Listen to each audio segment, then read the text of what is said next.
Hello everyone, welcome back to our YouTube channel. तो आप सबकी डिमांड पर क्लास 12 हिस्ट्री का मॉडल सेट 4 लेके आया हूं, जिनमें मैं आपको उन सभी क्वेश्चन को कवर कराने वाला हूं जो आपको बोर्ड एग्जाम में पूछ सकता है। जी हाँ, तो बिल्कुल भी आपको क्लास को स्किप नहीं करना है।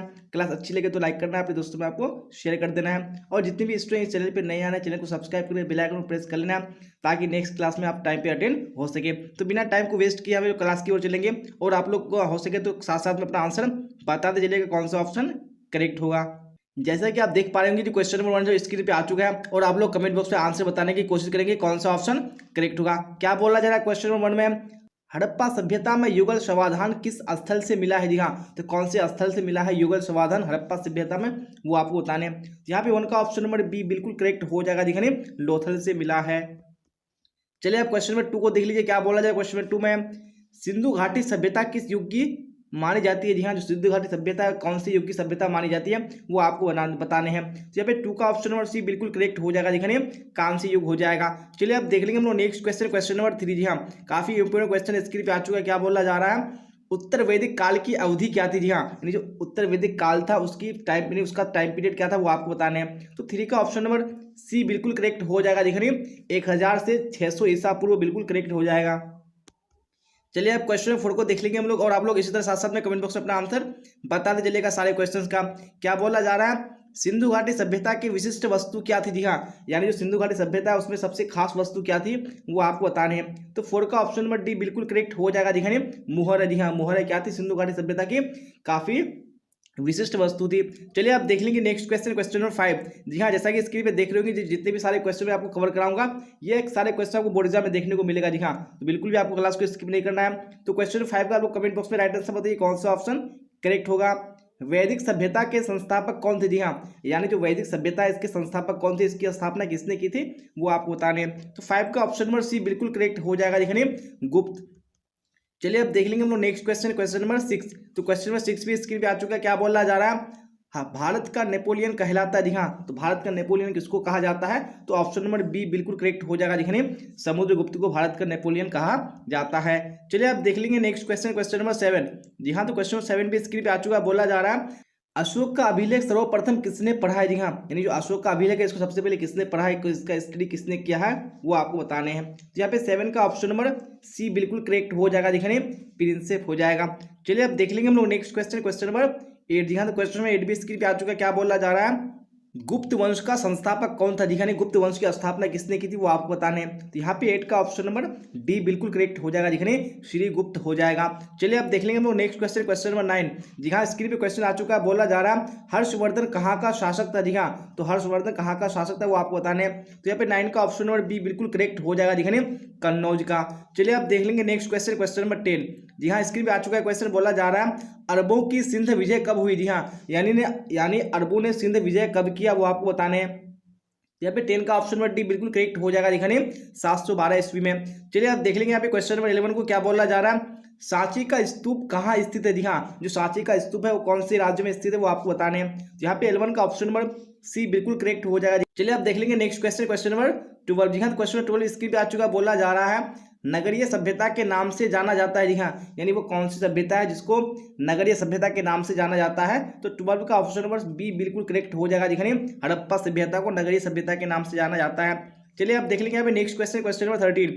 जी हाँ, स्क्रीन पे आ चुका है क्वेश्चन। बोला जा रहा है प्रारंभिक वैदिक काल की अवधि थी। जी हाँ, जो प्रारंभिक वैदिक काल है उसकी अवधि, उसका टाइम पीरियड क्या था, वो आपको बताने हैं। तो पे 13 का ऑप्शन नंबर डी बिल्कुल करेक्ट हो जाएगा। दिखाने 1500 से 1000 ईसा पूर्व हो जाएगा। चलिए अब देख लेंगे हम लोग नेक्स्ट क्वेश्चन, क्वेश्चन नंबर 14। तो स्क्रीन पे आ चुका है क्वेश्चन। बोला जा रहा है अकबर ने किस साल में दीन ए इलाही धर्म चलाया था? जी हाँ, उन्होंने एक धर्म चलाया था दीन ए इलाही, तो वो कौन से वर्ष में चलाया था? तो 14 का ऑप्शन नंबर डी बिल्कुल करेक्ट हो जाएगा। दिखाने 1581 ईस्वी में। चलिए अब देख लेंगे नेक्स्ट क्वेश्चन, क्वेश्चन नंबर 15। जी हाँ, क्वेश्चन स्क्रीन आ चुका। बोला जा रहा है दारा एवं शाहजहां के पास आगरा में रहती थी। जी हाँ, दारा और शाहजहां के पास आगरा में कौन रहती थी? तो 15 का ऑप्शन नंबर ए करेक्ट हो जाएगा। दिखाने जहां आरा रहती थी। चलिए अब देख लेंगे नेक्स्ट क्वेश्चन, क्वेश्चन नंबर 60। जी हाँ, तो क्वेश्चन नंबर 16 स्क्रीन पे आ चुका। बोला जा रहा है बाबर चंगेज खां का कौन सा वंशज था? जी हाँ, यानी उनका कौन सा वंशज था, किसका? चंगेज खां का। जी हाँ, आप सबको बताइए चंगेज खां था वो कौन था? एक मंगोल शासक था। तो बाबर चंगेज खां का कौन सा वंशज था? तो ऑप्शन नंबर डी बिल्कुल करेक्ट हो जाएगा। दिखाने 14वां वंशज हो जाएगा। चलिए अब देख लेंगे हम लोग नेक्स्ट क्वेश्चन, क्वेश्चन नंबर 17। तो क्वेश्चन नंबर 17 स्क्रीन पे आ चुका है। क्या बोला जा रहा है? गुलबदन बेगम कौन थी? जी हाँ, तो गुलबदन बेगम कौन थी वो आपको बताने हैं। यानी नर्तकी थी, गायिका थी, लेखिका थी या नायिका थी? जी हाँ, तो आप सबको पता है कि जो गुलबदन बेगम है उन्होंने ही हुमायूं नामा को लिखा था। तो यहाँ पे ऑप्शन नंबर सी बिल्कुल करेक्ट हो जाएगा, नहीं वो एक लेखिका थी। चलिए अब देख लेंगे नेक्स्ट क्वेश्चन, क्वेश्चन नंबर 80। जी हाँ, स्क्रीन पे आ चुका है। क्वेश्चन बोला जा रहा है हुमायूं का भाई कौन था? जी हाँ, तो हुमायूं का भाई इनमें से कौन था? यहाँ पे ऑप्शन नंबर डी बिल्कुल करेक्ट हो जाएगा, नहीं उक्त सभी। जी हाँ, यानी कामरान, अस्करी, हिंदल, ये सारे क्या थे? हुमायूं के भाई थे। चलिए अब क्वेश्चन नंबर 19 को देख लीजिए। क्या बोला जा रहा है? पानीपत की प्रथम लड़ाई कब हुई? जी हाँ, पानीपत का जो पहली लड़ाई हुआ था वो कब हुआ था वो आपको बताने हैं। तो यहाँ पे right answer option number A बिल्कुल करेक्ट हो जाएगा। दिखाने 1526 ईस्वी में हुआ था और ये बाबर और इब्राहिम लोदी के बीच में हुआ था। चलिए अब देख लेंगे नेक्स्ट क्वेश्चन, क्वेश्चन नंबर 20। जी हाँ, तो क्वेश्चन नंबर 20 भी स्क्रीन पे आ चुका है। क्या बोला जा रहा है? कृष्णदेव राय का शासन काल है। जी हाँ, तो कृष्णदेव राय ने कब से कब तक शासन किया तो वो आपको बताने हैं। जी हाँ, तो क्वेश्चन नंबर 20 का right answer option number A बिल्कुल करेक्ट हो जाएगा, नहीं 1509 से 1529 ईसा पूर्व हो जाएगा। चलिए अब देख लेंगे नेक्स्ट क्वेश्चन, क्वेश्चन नंबर 21। जी हाँ, स्क्रीन पे आ चुका है। क्वेश्चन बोला जा रहा है निकोलो कोंटी किस देश का यात्री था? जी हाँ, तो ये कौन सी देश का यात्री था? तो 21 का ऑप्शन नंबर ए बिल्कुल करेक्ट हो जाएगा। देखिए इटली का यात्री था। चलिए अब क्वेश्चन 22 को देख लीजिए। क्या बोला जा रहा है? निम्नलिखित में से महिला संत थी? जी हाँ, इनमें से कौन महिला संत थी वो आपको बताने हैं। तो 22 का ऑप्शन नंबर डी बिल्कुल करेक्ट हो जाएगा। दिखाइए इनमें से कोई नहीं होगा। जी हाँ, क्योंकि महिला संत कौन थी? वो रविया थी, तो आपको याद रखने हैं। चलिए अब देख लेंगे नेक्स्ट क्वेश्चन, क्वेश्चन 23। जी हाँ, स्क्रीन पे आ चुका है क्वेश्चन। क्या बोला जा रहा है? रामानंद के शिष्य कौन थे? जी हाँ, इनमें से कौन रामानंद के शिष्य थे, छात्र थे? तो यहाँ पे 23 का right answer option number D बिल्कुल करेक्ट हो जाएगा। देखिए उक्त सभी इनमें सभी हो जाएगा। रविदास, कबीर, उसके बाद जो पीपा है, ये सारे क्या थे? रामानंद के शिष्य थे। चलिए अब देख लेंगे नेक्स्ट क्वेश्चन, क्वेश्चन 24। जी हाँ, 24 भी स्क्रीन पे आ चुका है। क्या बोला जा रहा है? कृष्ण को कौन अपना पति मानती थी? जी हाँ, तो कृष्ण को कौन अपना पति मानती थी? तो यहाँ पे 24 का ऑप्शन नंबर ए बिल्कुल करेक्ट हो जाएगा। दिखाने मीरा, मीरा कृष्ण को अपना पति मानती थी क्योंकि वो क्या हो चुकी थी? विधवा हो चुकी थी। चलिए अब देख लेंगे नेक्स्ट क्वेश्चन, क्वेश्चन 25। जी हाँ, 25 स्क्रीन पे आ चुका है। क्या बोला जा रहा है? अब्दुल रज्जाक समरकंदी नामक यात्री ने किसके यात्रा वृत्तांतों को पढ़ा और उससे प्रेरणा ली? जी हाँ, यानी जो अब्दुल रज्जाक था वो कहाँ का रहने वाला था? समरकंद का रहने वाला था, इसलिए उसको नाम समरकंदी पड़ गया। तो वो कौन से यानी किसके यात्रा वृत्तांत को पढ़ा था वो आपको बताने हैं। तो यहाँ पे 25 का right answer option number B बिल्कुल करेक्ट हो जाएगा। दिखानी यानी इब्न बतूता के यात्रा वृत्तांत को पढ़ा था। चलिए अब देख लेंगे नेक्स्ट क्वेश्चन, क्वेश्चन 26। जी हाँ, क्वेश्चन स्क्रीन पे आ चुका, बोला जा रहा है किताबुल हिंद कुल कितने अध्यायों में विभक्त है? दिखा यानी जो किताबुल हिंद है वो कितने लेसन में उसको बांटा गया है? तो 26 का right answer option number A बिल्कुल करेक्ट हो जाएगा। दिखानी 80 हो जाएगा। चलिए अब देख लेंगे नेक्स्ट क्वेश्चन, क्वेश्चन 27। क्या बोला जा रहा है? महलवाड़ी व्यवस्था में राजस्व वसूलने का इकाई क्या था? जी हाँ, तो क्या इकाई था राजस्व वसूलने का महलवाड़ी व्यवस्था में? तो ऑप्शन नंबर सी यानी महल बिल्कुल करेक्ट हो जाएगा। चलिए अब क्वेश्चन 28 को देख लीजिए। क्या बोला जा रहा है? फिर राइट आंसर बताने की कोशिश कीजिए कौन सा करेक्ट होगा। संथाल विद्रोह का नेतृत्व किसने किया था? जी हाँ, किसने संथाल विद्रोह का नेतृत्व किया था? तो 28 का ऑप्शन नंबर बी बिल्कुल करेक्ट हो जाएगा। दिखाने सिद्धू हो जाएगा। चलिए अब देख लेंगे नेक्स्ट क्वेश्चन, क्वेश्चन 29। क्या बोला है 29 में? अवध के नवाब वाजिद अली शाह को गद्दी पर से कब हटाया गया? जी हाँ, यानी जो अवध के नवाब थे वाजिद अली शाह, उनको कब गद्दी से हटाया गया था? तो 29 का ऑप्शन नंबर डी बिल्कुल करेक्ट हो जाएगा। दिखने 1856 ईस्वी में। चलिए अब देख लेंगे नेक्स्ट क्वेश्चन, क्वेश्चन 30। क्या बोला जा रहा है?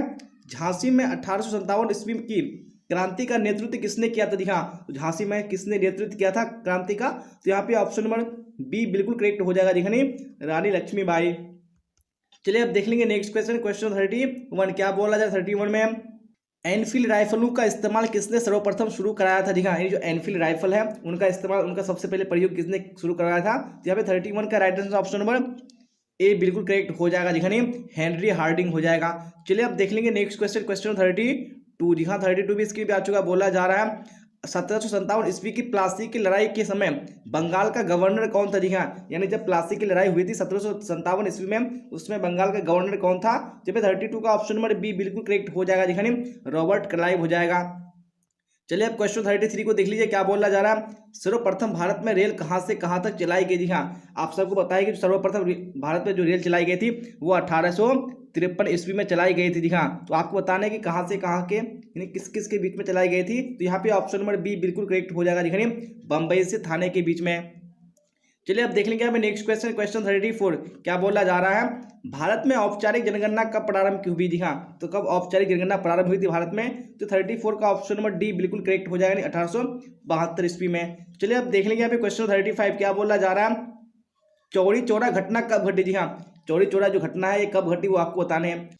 जी हाँ, तो यहाँ पे ऑप्शन नंबर ए बिल्कुल करेक्ट हो जाएगा, नहीं 5 फरवरी 1922 को।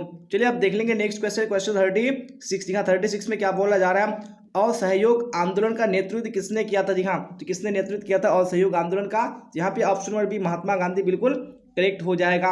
चलिए अब देख लेंगे नेक्स्ट क्वेश्चन, क्वेश्चन 37 क्या बोला जा रहा है, मुस्लिम लीग की स्थापना किसने की थी। जी हाँ, ये जो मुस्लिम लीग है इस पार्टी की स्थापना किसने की थी, तो 36 का right answer option number B बिल्कुल करेक्ट हो जाएगा, दिखाने खा बंधु हो जाएगा।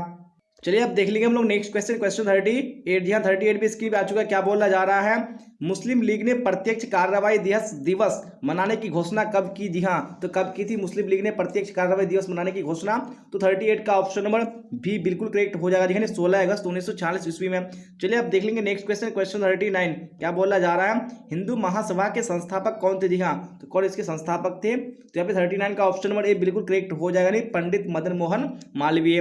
चलिए अब देख लेंगे नेक्स्ट क्वेश्चन, क्वेश्चन 40। जी हाँ, तो क्वेश्चन स्क्रीन पे आ चुका, बोला जा रहा है ब्रिटेन में लेबर पार्टी की सरकार द्वितीय विश्व युद्ध के बाद कब बनी। जी हाँ, तो कब बनी थी द्वितीय विश्व युद्ध के बाद में, तो ये 40 का ऑप्शन नंबर ए बिल्कुल करेक्ट हो जाएगा, दिखने 26 जुलाई 1945 ईस्वी को।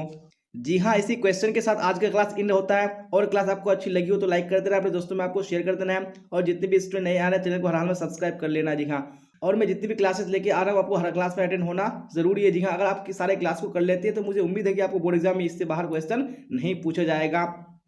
तो यहाँ तक बने रहने के लिए आप सबका धन्यवाद, फिर मिलेंगे हम लोग अगली क्लास में। टिल देन बाय बाय, टाटा, see you on the next class.